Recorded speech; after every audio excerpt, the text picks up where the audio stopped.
Okay, so we were putting up the sailboats today. We realized there were a lot of things like for difference for each boat. We wanted to make sure that we highlight the differences, and I'm going to show you how to put one together. That way, if we're not at the cottage or Uncle Lee's not at the cottage, you all could just reference this and just watch it as you go, and then you guys can use the sailboats. So when you got the sailboat, this will be in the boathouse. It's got two sails in it. It's got the spray paint sail on the side, red box. That'll probably be in the boathouse. And then we'll have two boats, one on top, one on bottom. We already moved it out. I'd recommend using two people to lift it. And then all the rigging will be in these two pipes, along with all the control surfaces, the tiller, the rudder, that kind of stuff. We have highlighted we have written down which pipe is for which boat. So this is hole 0983, which is the bottom boat here.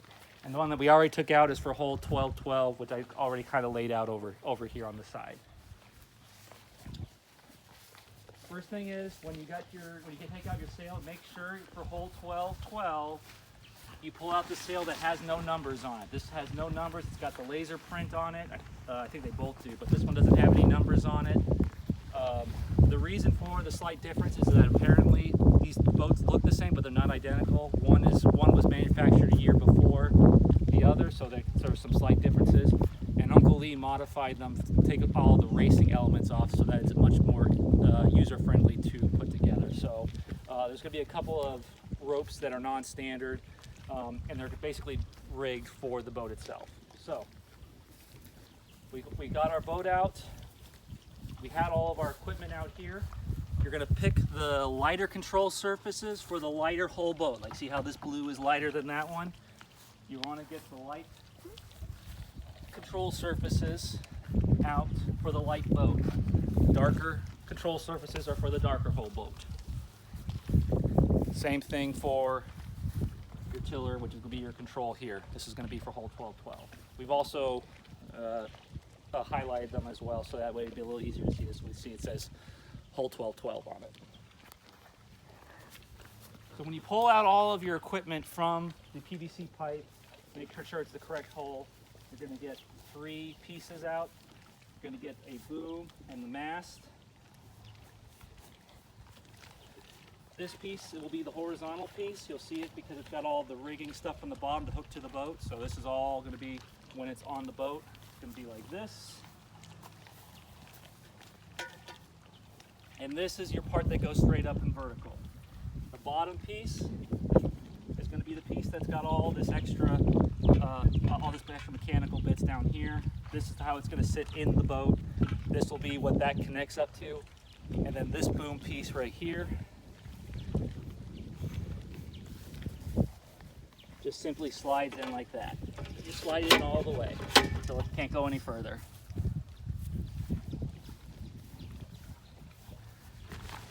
And we'll take our sail, put it in. Goes from the bottom up, so you won't even go through the top. So you're going to put the bottom on the top of the mast, and then you're just going to feed it through until we get to the bottom.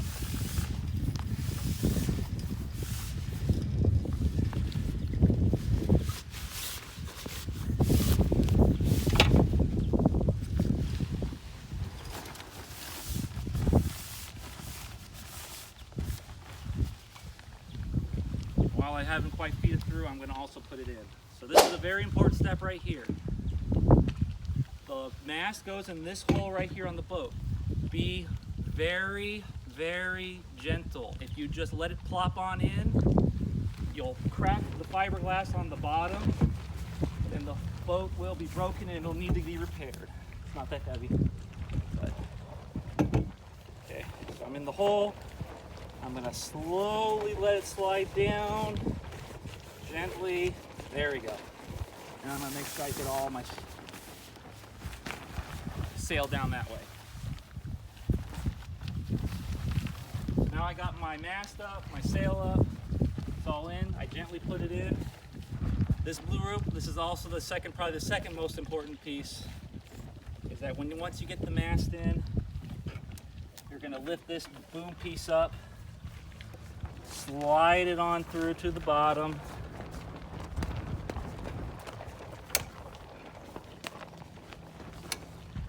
it on the bottom, pull it all the way through. You'll have a little eyelet here on the bottom. That's gonna go through either way.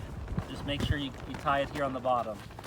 The reason why we tie it here is because if your boat tips, this is what's gonna keep the mast in the boat. It's gonna make it a lot easier for you to re-tip your boat up.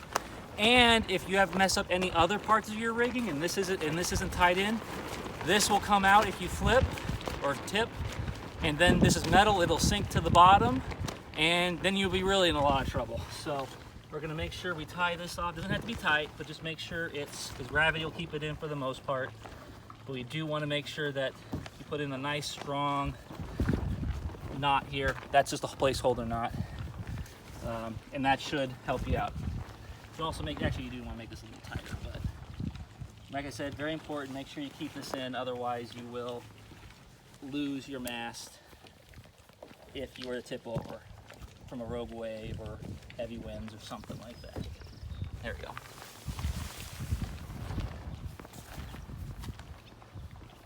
All right. Like I said, this was the horizontal piece right here. This is your boom. This is the part that's going to connect to the back of the boat. This is the part that's going to connect to that front. So remember when I showed you earlier the piece that I used that the rope tied through for the mast? This sticks out here. You'll notice there's a hole on the end of this. That's going to just go into the hole. Is just going to, or the mast is going to fit into this hole.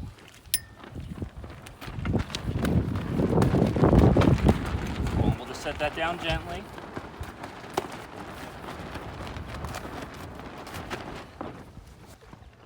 Now that we got our boom assembled, or put into the hole, you'll have this line that's here, that's blue, and on the end of it, there's a little eye hook. You just unscrew it.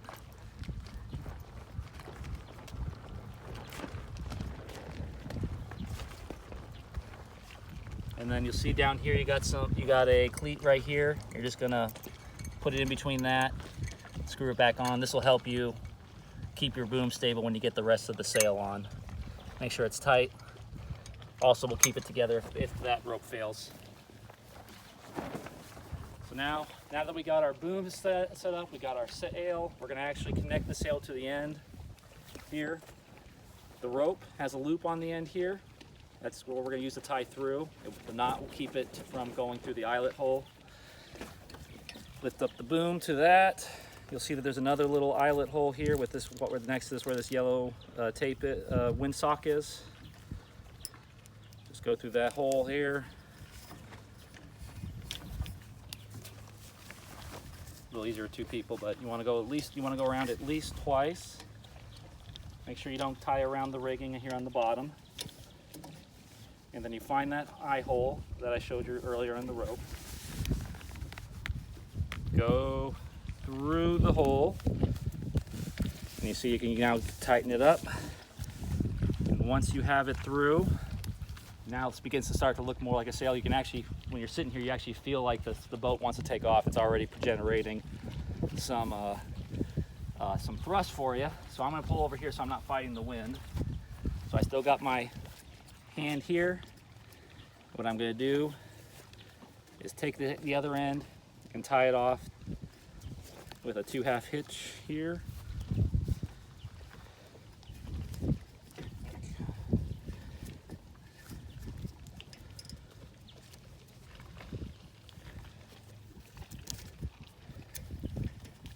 Make it a little bit tighter. Yeah, tighter's better. Tighter's always better. There you go. I'm gonna get on this other side for me, Gabby.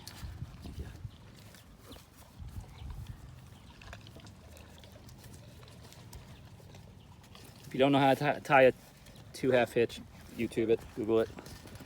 There you go. And now we got a secure sail, mast, and boom. It's starting to look like a sailboat. But we still got one more piece of rigging to connect to. This is what's going to be connected back here to the rear. It's very unique. If you look at the hook, it's got some skinny points on the end. there's an identical piece that's connected here. Same thing, also has some skinny ends. You just perpendicular 90-degree it, they slide in smoothly, and then when you let it go, and then now you're no longer 90 degrees, it can't come out. Okay, so we got it connected at the boom, or the mast hooked up to the boat here at the front. We got our rigging in the back with the pulley system, which is connected to the rope here in the middle. This is one of those racing modifications that I was telling you about earlier. If you ever were to YouTube this with a non-modified boat, so it's a little bit different between this boat and the dark blue boat. But you got your line; it's pulleyed all the way through back here to the end, and then you take the very end of this white line, and on the boat you'll see another pulley. This is what's going to connect it, and this is what you're going to use to control speed when you're on the water. You just feed it through the bottom here. Doesn't need to be tight. Take this end of the rope, and you're going to tie a figure 8 loop. That way the line cannot come through the pulley if it's completely pulled out. And like I said, this is what's going to control your speed. So like if you're sailing, you're going to go faster, you're going to pull your line in. This is what's going to make it go faster because you're going to have a tighter rig. Once you get to the speed you want, and it's on the correct side, you pick whatever side that the wind is upwind, and you just feed it through the cleats, and the cleats will keep it in place. And then now you're off to the races. I'm going to undo that because I don't want it to go on me. I'll undo it, and then I'll show you how to put the rudder on. All right.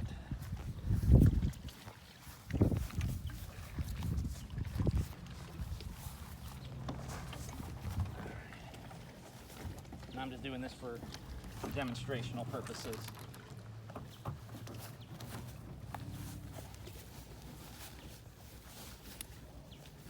All right, so you grab your rudder. And this one's pretty straightforward. You got two pointy bits pointing down. You got two obvious receivers in here, and then a little yellow rope on the end. You just go in, line up the pieces. There's a little flap in the way. That's just to provide resistance. It clicks in, very satisfying click, and you're done. Cool, easy enough. How do you control it? Get your tiller, which connects to your rudder. It's got a little soft plastic piece. It's there for a reason. It's there so that way you can you're going to be able to tie your rope end on through here. But what we're concerned with connecting it here on the end. There are 2 holes that go right through, and you'll see that there's a pin here that has holes as well. You just slide in the tiller, line up the holes.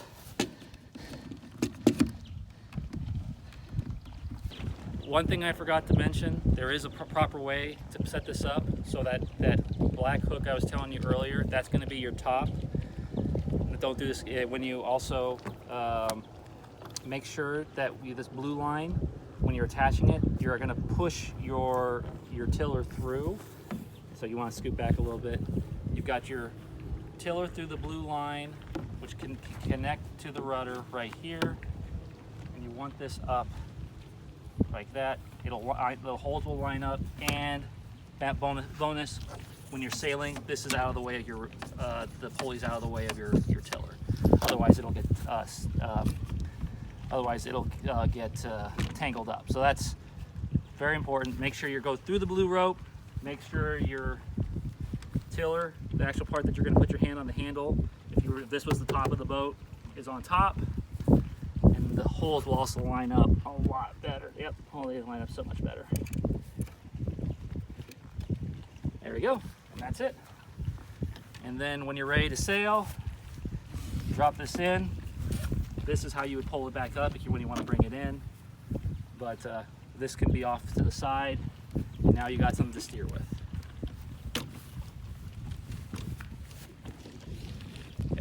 Sorry, I forgot about this piece. This piece, you actually feed it through the top blue line, just like you did the tiller, so you see how it's through. And that hook that I was telling you about earlier, you're going to tie it off here. And the reason for that, is you want it to be loose. Just so that way this goes up and down, you hit a rock, it's going to be kind of a bit of a shock absorber, and nothing will get in the way. So make sure this yellow line does connect to that hook I alluded to earlier. So now I'll just put this here so I can get this boat up. You'll notice that you have one piece left. It's the easiest piece to put in.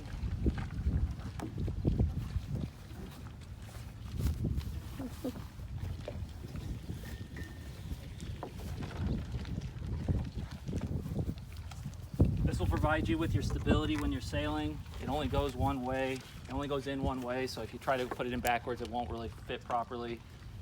There's a little hole in the hole right here. Easy enough, gently, same thing. Drop it in. It won't go in all the way because it goes under the boat and I'm on land, but this will go down all the way. It'll rest here on the plug. This is just the handle to pull it out when you're done with the boat. So this will go all down all the way once it's on water.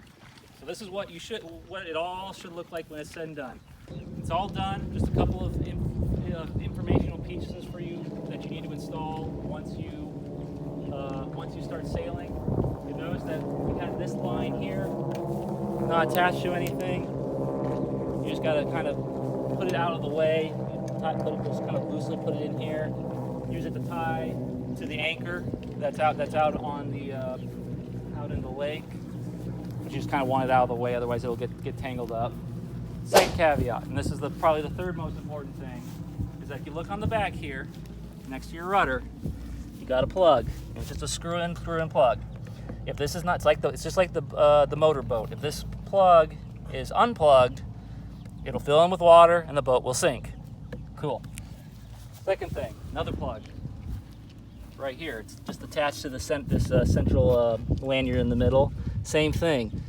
If you don't plug this in, your boat will float, but you'll have a lot of water in here. This is designed to keep, if you ever have a wave come over or your wetsuit and you're filling up with water, if you're going anything faster than a brisk walk, you can unplug this hole and it will the momentum of the boat going over the water will actually drain this out for you. If you forget it, it'll just fill up with water. You're not going fast enough.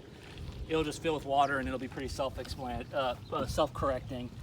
You want to put that in there. But the most important thing is, don't forget to put the plug in here, otherwise the hole itself will fill in with water and the boat will sink. And when we're talking about important things, when you put the boom in, that's why I'm foot stomping this twice. Make sure this goes in gently, otherwise you'll crack the fiberglass. And make sure you tie off down here and here. Otherwise, if you tip, you'll lose the whole mast and the mast will not float. You'll be in a rough day. So we did all this, and I did it on land, just so my camera lady could follow me around. It's a little bit easier if you do a lot of this once the boat has already been launched. But this is how you're going to do it, step by step. I think it's easier if the boat's in the water before they get the mast in, and then you can put the rudder and the tiller on. It's easy. This goes in really easy. And then instead of trying to now take this whole completed boat and trying to launch it, I think it's easier just to do a lot of this when it's on the water. But that's it. That's really all I got for this. Uncle Lee, do you have anything else? Did I miss anything? He's giving me the thumbs up, so apparently I did a good job. And that's it. This is for the first laser 1212. Very similar stuff for the other boat. The nuances will be obvious once you get to them. But the most important thing is to make sure you got the right equipment with the right boat. I hope I highlighted it. Light control surfaces go with the lighter blue hole. And we've marked the PVC pipes in the back over here with the correct hole number. So this is even wet one. Dark blue boat hole 0983. This is the rigging for this boat, and I already pulled out all the stuff for the light blue boat hole 1212. And that should be it. And like I said, the second boat put together almost the exact same way. The differences in the pulleys will be obvious, but I think I highlighted all the similarities and the sense how they all go together. And that's it. If you have any questions, give me a call, and that's all I got.